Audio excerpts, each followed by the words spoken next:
ओम शांति। 27 अगस्त 2025। मीठे बच्चे, अपनी सतो प्रधान तकदीर बनाने के लिए याद में रहने का खूब पुरुषार्थ करो। सदा याद रहे, मैं आत्मा हूँ।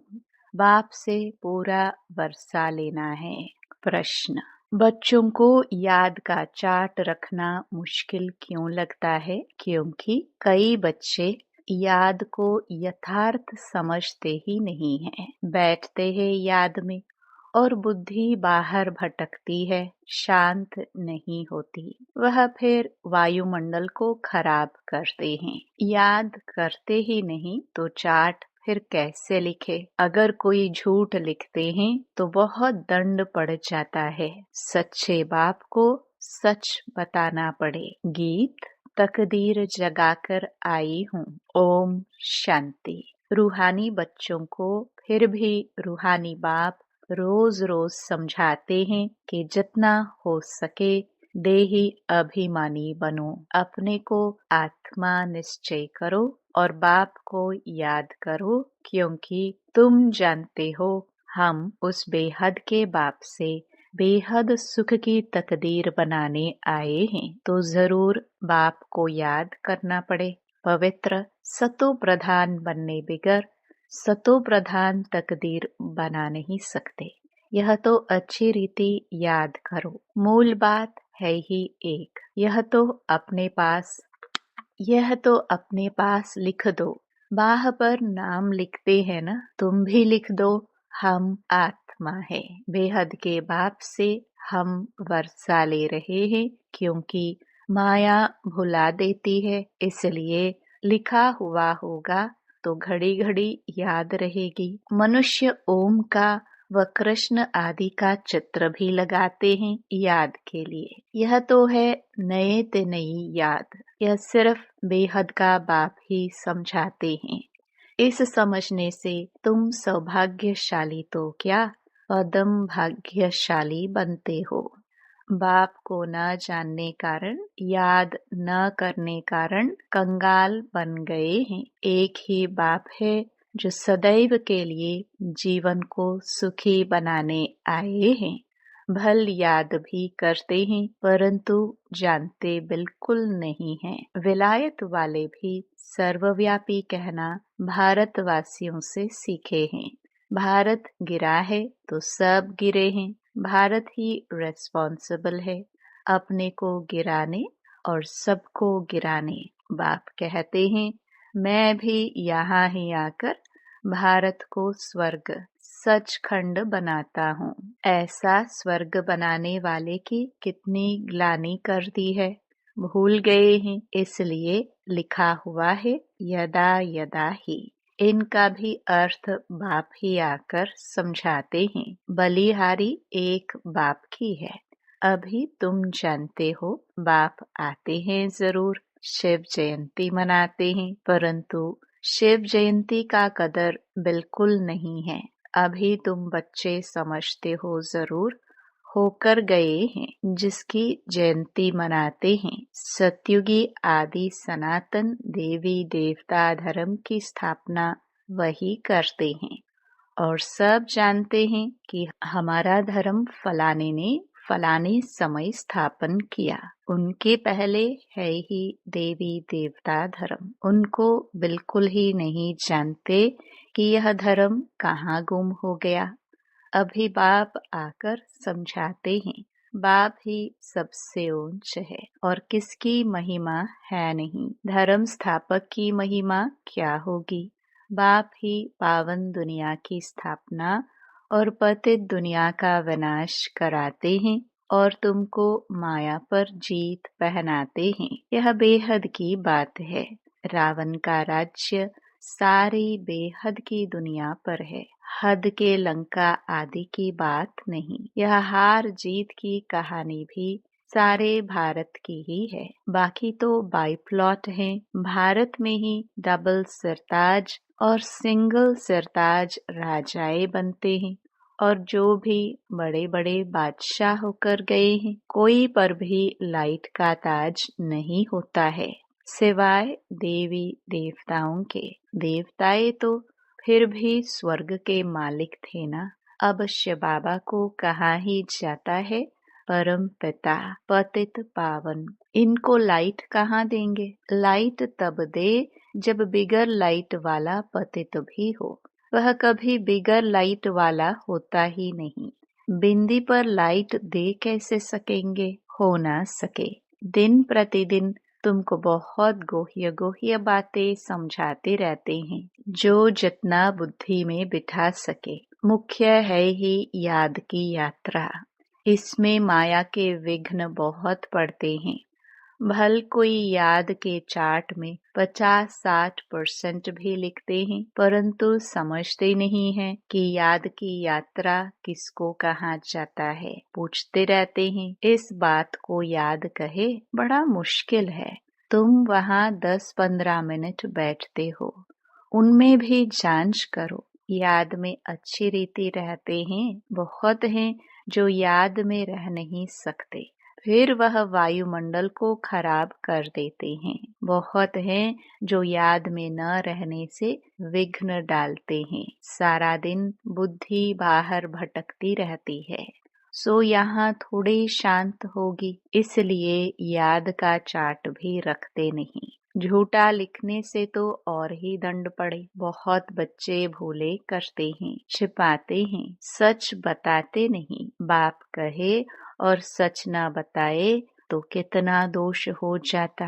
कितना भी बड़ा गंदा काम किया होगा तो भी सच बताने में लज्जा आएगी।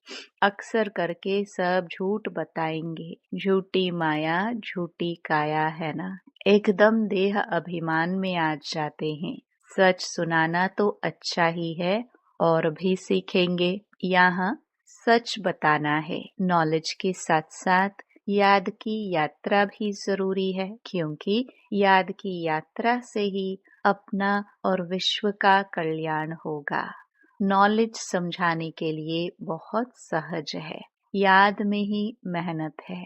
बाकी बीज से झाड़ कैसे निकलता है वह तो सबको मालूम रहता है। बुद्धि में 84 का चक्र है। बीज और झाड़ की नॉलेज होगी ना। बाप तो सत्य है, चैतन्य है, ज्ञान का सागर है। उनमें नॉलेज है समझाने के लिए। यह तो बिल्कुल अनकॉमन बात। यह मनुष्य सृष्टि का झाड़ है, यह भी कोई नहीं जानते। सब नेति नेति करते गए, ड्यूरेशन को ही नहीं जानते तो बाकी क्या जानेंगे। तुम्हारे में भी बहुत थोड़े हैं जो अच्छी रीति जानते हैं, इसलिए सेमिनार भी बुलाते हैं। अपनी अपनी राय दो। राय तो कोई भी दे सकते हैं, ऐसे नहीं कि जिनके नाम है उनको ही देनी है। हमारा नाम नहीं है, हम कैसे देवे? नहीं, कोई को भी सर्विस अर्थ कोई राय हो, एडवाइस हो, लिख सकते हो। बाप कहते हैं कोई भी राय आए तो लिखना चाहिए। बाबा, इस युक्ति से सर्विस बहुत बढ़ सकती है। कोई भी राय दे सकते हैं, देखेंगे किस किस प्रकार की राय दी है। बाबा तो कहते रहते हैं किस युक्ति से हम भारत का कल्याण करें, सबको पैगाम देवे। आपस में विचार निकालो, लिखकर भेजो। माया ने सबको सुला दिया है। बाप आते ही है जब मौत सामने होता है। अब बाप कहते हैं सबकी वानप्रस्थ अवस्था है, पढ़ो न पढ़ो, मरना जरूर है। तैयारी करो न करो, नई दुनिया जरूर स्थापन होनी है। अच्छे अच्छे बच्चे जो हैं वह अपनी तैयारी कर रहे हैं। सुदामा का भी मिसाल गाया हुआ है। चावल मुट्ठी ले आया, बाबा हमको भी महल मिलने चाहिए। है ही उनके पास चावल मुट्ठी तो क्या करेंगे? बाबा ने मम्मा का मिसाल बताया है। चावल मुट्ठी भी नहीं ले आई, फिर कितना ऊंच पद पा लिया। इसमें पैसे की बात नहीं है, याद में रहना है और आप समान बनाना है। बाबा की तो कोई फी आदि नहीं। समझते हैं हमारे पास पैसे पड़े हैं तो क्यों न यज्ञ में स्वाहा कर दे। विनाश तो होना ही है, सब व्यर्थ हो जाएगा। इससे कुछ तो सफल करे।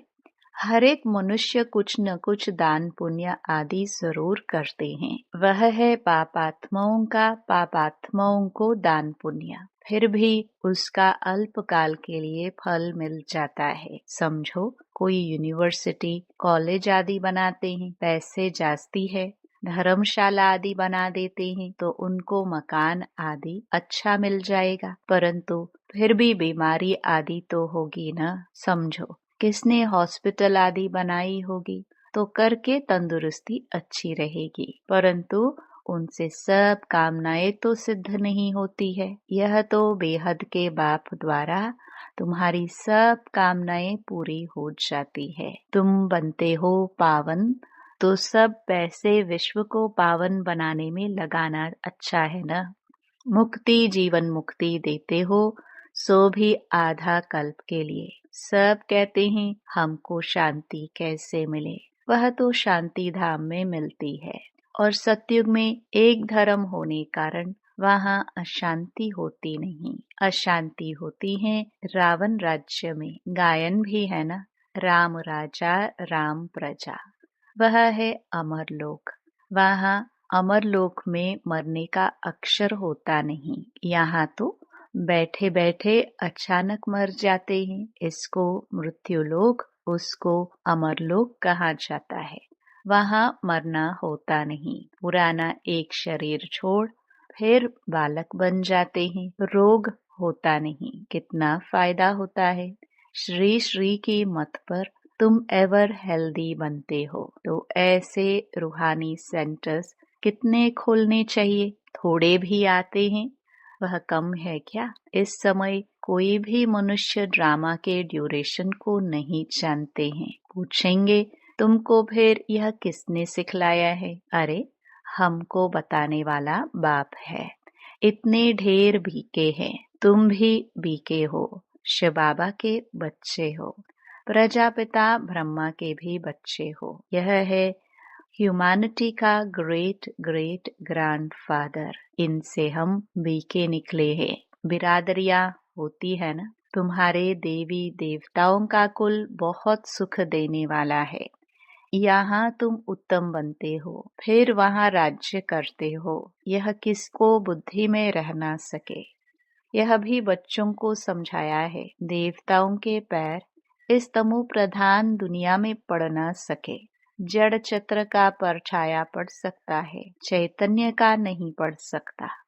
तो बाप समझाते हैं, बच्चे एक तो याद की यात्रा में रहो, कोई भी विक्रम न करो और सर्विस की युक्तियां निकालो। बच्चे कहते हैं, बाबा हम तो लक्ष्मी नारायण जैसा बनेंगे। बाबा कहते, तुम्हारे मुख में गुलाब, लेकिन इसके लिए मेहनत भी करनी है। ऊंच पद पाना है तो आप समान बनाने की सेवा करो। तुम एक दिन देखेंगे एक एक पंडा अपने साथ 100-200 यात्री भी ले आएंगे। आगे चल देखते रहेंगे। पहले से थोड़े कुछ कह सकते हैं। जो होता रहेगा सो देखते रहेंगे। यह बेहद का ड्रामा है। तुम्हारा है सबसे मुख्य पाठ बाप के साथ, जो तुम पुरानी दुनिया को नई बनाते हो। यह है पुरुषोत्तम संगम युग। अब तुम सुख धाम के मालिक बनते हो। वहाँ दुख का नाम निशान नहीं होगा। बाप है ही दुख हरता सुख करता। दुख से आकर लिबरेट करते हैं। भारतवासी फिर समझते हैं इतना धन है, बड़े बड़े महल है, बिजलियां हैं, बस यही स्वर्ग है। ये सब है माया का पंप। सुख के लिए साधन बहुत करते हैं, बड़े बड़े महल मकान बनाते हैं, फिर मौत कैसे अचानक हो जाता है। वहाँ मरने का डर नहीं। यहाँ तो अचानक मर जाते हैं, फिर कितना शोक करते हैं, फिर समाधि पर जाकर आंसू बहाते हैं। हर एक की अपनी अपनी रस्म रिवाज है, अनेक मत हैं। सतयुग में ऐसी बातें होती नहीं। वहाँ तो एक शरीर छोड़ दूसरा ले लेते हैं। तो तुम कितना सुख में जाते हो, उसके लिए कितना पुरुषार्थ करना चाहिए। कदम कदम पर मत लेनी चाहिए। गुरु की व पति की मत लेते हैं, वह तो अपनी मत से चलना होता है। आसुरी मत क्या काम देंगी, आसुरी तरफ ही ढकेलेगी। अब तुमको मिलती है ईश्वरीय मत, ऊंच ते ऊंच, इसलिए गाया हुआ भी है श्रीमत भगवानुवाच।